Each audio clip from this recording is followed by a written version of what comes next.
RFM Matin. RFM Matin. Émission bi yeewaa Sénégal. RFM Matin 7h41 sunu gan Annette Seck Mbaye salaamaaleykum.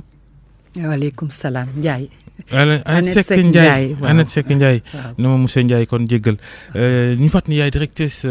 pharmacie nationale d'approvisionnement di loo xam ni bala ñoo junj sax manqué ñi seetlu ñu ne ci garab yi ci dëkk bi ci pharmacie ak ñoom seen lan moo wutale pharmacie nationale d'approvisionnement ak beneen banqaas bu nekk ca ministère de la santé tudd direction nationale de la pharmacie et du médicament. alhamdulilahi rabbil alamin asalaamaaleykum wa rahmatullahi wa barakatuhu maa ngi nuyu auditeur u RFM yëpp di leen remercier ci invitation bi et puis di saisir occasion bi di leen féliciter ndax maa ngi dégg ci yoon bi ne sondage bi génn bu yàggul yéen a jiitu gannaaw loolu nag gannaaw bu ñu sante yàlla bu baax julliti yonante bi sallallahu alayhi wa sallam pharmacie nationale d'approvisionnement établissement public de santé la mission mooy fexe ba garab yi nga xam ne moom la ñuy woowee médicament essentiel nga xam ne dañu ko tënk ci benn liste nationale des médicaments essentiels boo xam ne ministre de la santé et de l'action sociale moo koy tëral garab yooyu nga xam ne dañ ko war a jagleel structure sanitaire publique yi dinaa ci dellu si parce que souvent day am confusion ñu yaakaar ne garab yooyu dañ koy yóbbu dans les structures privées garab yooyu nag suñu mission mooy uti garab yi stocké leen tasaare leen ci biir dëkk bi yëpp ci biir Sénégal yëpp direction de la pharmacie nag mooy autorité nationale de réglementation maanaam garab gu war a dugg biir Sénégal direction de la pharmacie mooy joxe autorisation d'importation di joxe itam li ñuy wooye autorisation de mise sur le marché moom loolu yëpp arrêté du ministre la mais ci direction boobu lay jaar ba pare ñu doog koo teg ci loxo ministre de la santé mu dégg doog a def arrêté bi nga xam ne moom mooy tax importateur bi wala fabricant bi nga xam ne bëgg na jaay ay garabam Sénégal di am autorisation. léegi nag lu tax rek ñuy dégg lool te lu bari ñu naan garab manqué na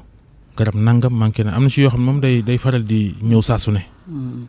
waaw wax ne garab lool manqué na lool quand même loolu je pense que erreur la parce que su ma la waxee ne médicaments essentiels yi rek ëpp na 700 médicaments ci ngi nga xam ne day ñëw rek ci structure publique yi kon de temps en temps mën na am ay rëq-rëq mu manqué mais dama leen bëgg a wax ne aussi rassurer d'ailleurs wax ne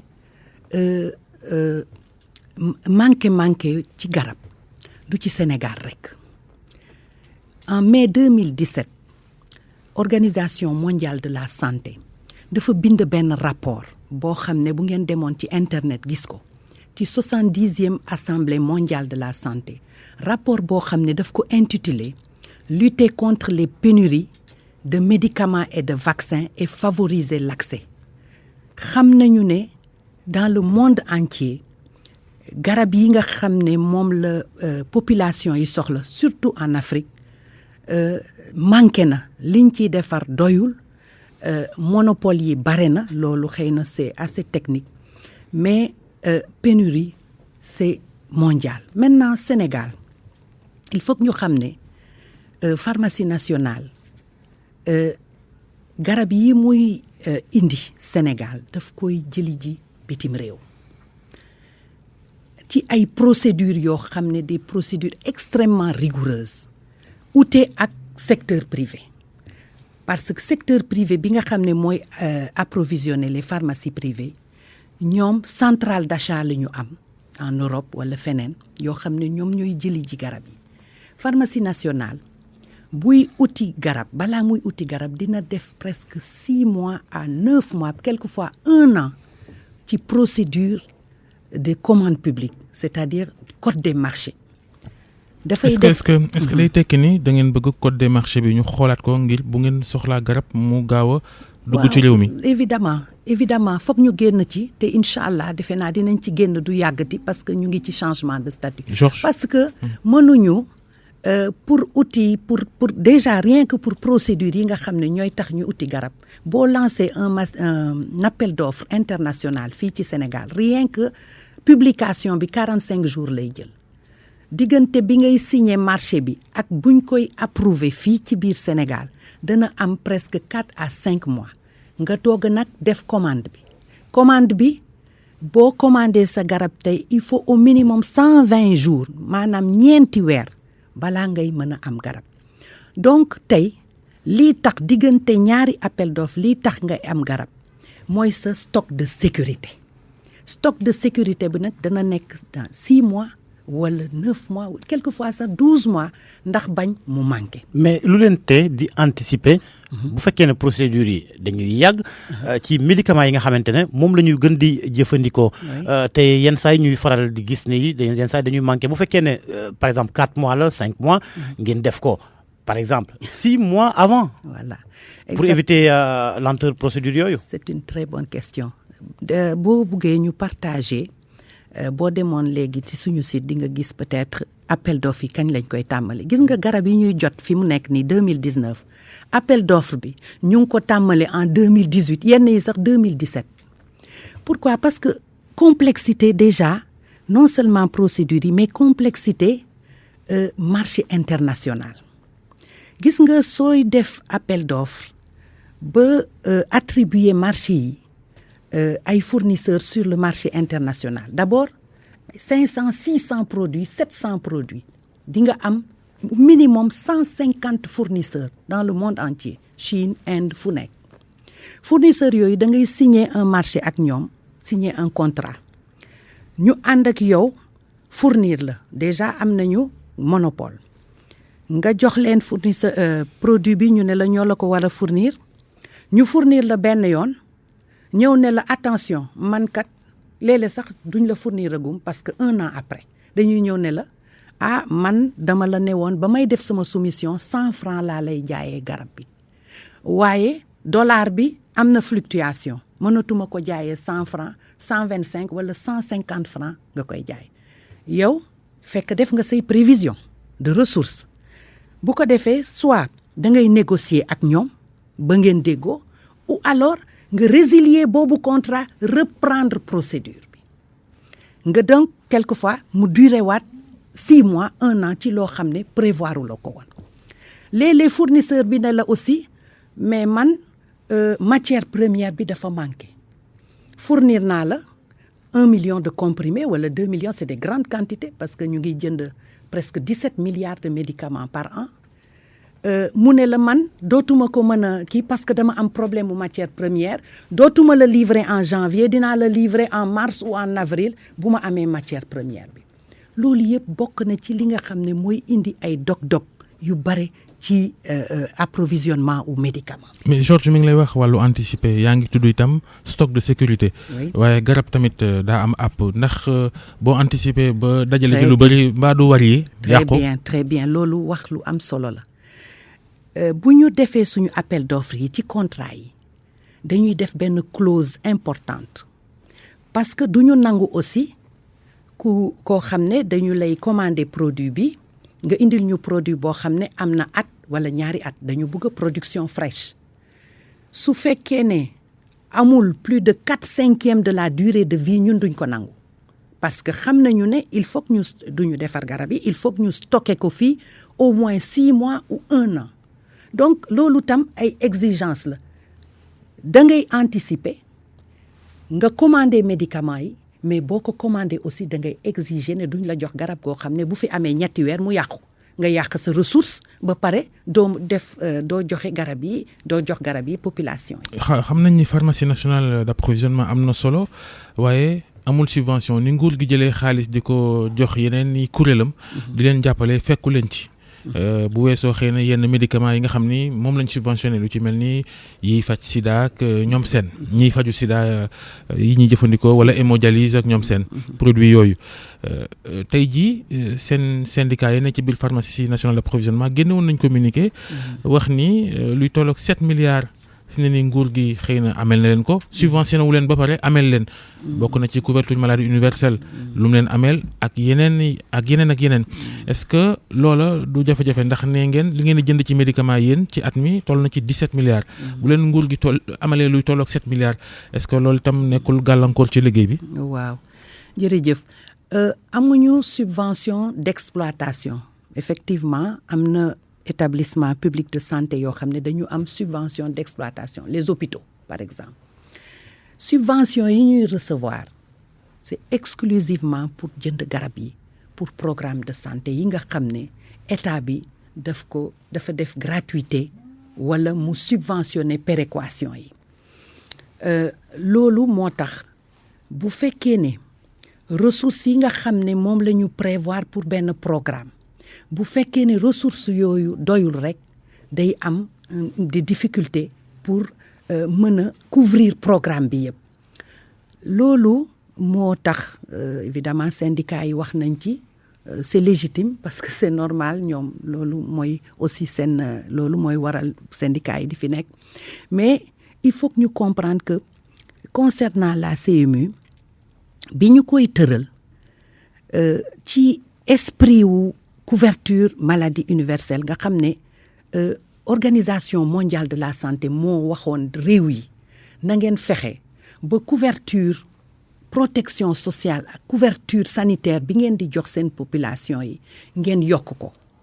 bañ koy tënk 2013 ñu ngi woon ci 20% te bëggoon nañu dem ba 80%. loolu nag moo waral gratuité yi léegi nag pour ce qui concerne la pharmacie nationale gratuité bi mu ngi concerner la dialyse xam nga Sénégal am na ay nit ñi nga xam ne ñaanuñu ko kenn mais feebar bi dal na leen mooy insuffisance rénale ñooñu faw dañuy def li ñu wooye hémodialyse boo xam ne minimum 3 séances par semaine dinañ ko def bu ma la mënee tënkal tuuti séance bu nekk dana laaj intrant yoo xam ne dana coûter état bi pratiquement 40 000 francs par patient am nañu actuellement presque 940 patients yoo xam ne 940 patients yoo xam ne malade yoo xam ne dañu leen di jël en charge gratuitement pour hémodialyse boobu pharmacie nationale di fournir intrant bi calculel 120 000 francs par semaine à peu près 480 000 pour chaque malade rien que les intrants acte médical bi ñëwagul c'est à peu près 3 milliards de francs par an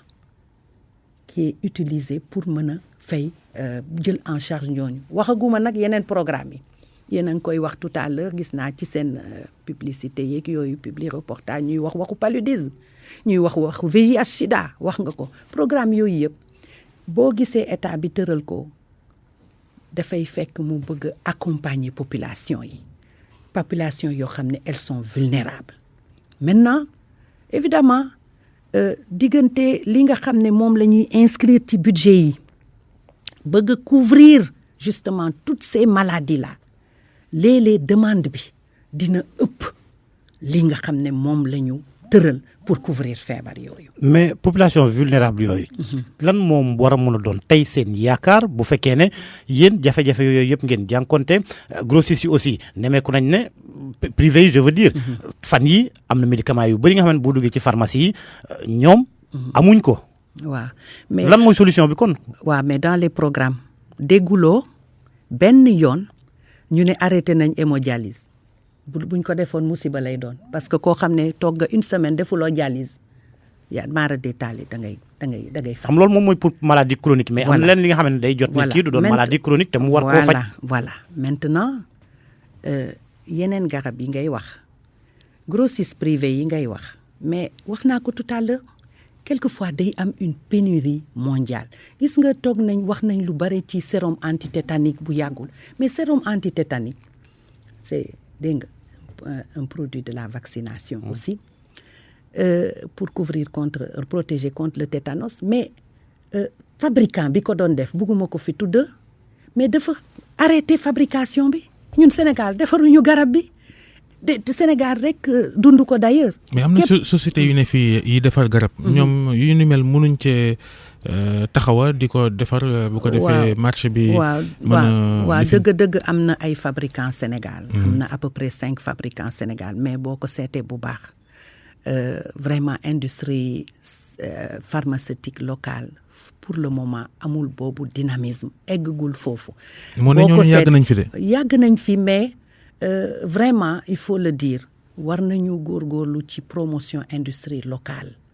góorgóorlu ba nga xam ne parce que c'est une question de souveraineté am na garab yoo xam ne war nañ ko mën a def Sénégal am nañu technologie bi peut-être que amuñu tout le temps matière première parce que ça aussi c'est un problème mais am nañu technologie bi am nañu expertise bi parce que da ngay seet daaw l'année dernière bu ma xoolee statistiques yi importé nañu Sénégal tous les 2 secteurs confondus 135 milliards de médicaments loolu ku ko seet c'est d'abord beaucoup de sorties de devises c'est baaxul ci balance commerciale u réew mais mu wóor ma ne am na ci ay garab yoo xam ne suñu accompagner woon un peu plus l'industrie locale dinañ ko mën a defar Sénégal. mais est-ce que du foofu la solution bi rek dégg nañ njiitu réew mi fan yee passé muy naan solution bi moom mooy Afrique di defaral boppam ay médicaments waaye industrie yooyu xëy na amuñ doole gi nga xamante ne mën na tax ñu jënd yenn droits yi tax ñu defar yenn médicaments est-ce que nguur yi waruñu leen koo jëlal en charge. effectivement et vraiment maa ngi rafetlu loolu aujourd'hui parce que man yàgg na nekk sama plaidoyer ne que ñun war nañu aujourd'hui mën a à l'image de certains pays comme le Maroc etc. am quand même une certaine autonomie en termes de fabrication de médicaments mais loolu li koy mën a kii c'est aussi des mesures incitatives te ñu ngi ci actuellement vraiment ñu ngi ci réfléchir bu baax parce que xam nga ne garab Sénégal dañu exonéré de taxes et de douane booy indi garab Sénégal doo fay douane loolu c'est une mesure salutaire gannaaw ce qu'on appelle les taxes communautaires doo fay douane. Voilà li ñu jeexalee ci 10 secondes mooy pharmacie nationale d'approvisionnement day jënd garab di ko denc gis nañ seen taax wi ni mu xawee màgget yooyu moom wóor na am est-ce que toutes les conditions réunir na pour mën a denc garab yi ci anam wëgën. Babacar jërëjëf vraiment loolu nag c'est loo xam ne mooy suñu préoccupation majeure am naa yaakaar ne du yàggati incha allah rabbi ndax am na lu ñu jagleel Diamniadio bu soobee suñu borom dinañu am centrale d'achat boo xam ne vraiment ku ko gis rek dootoo am dara loo wax. jërëjëf Annette Seck Ndiaye directrice pharmacie nationale d'approvisionnement jaajëf Georges Déthié Diop jaa ngeen jëf mbokk yi yendoog jàmm.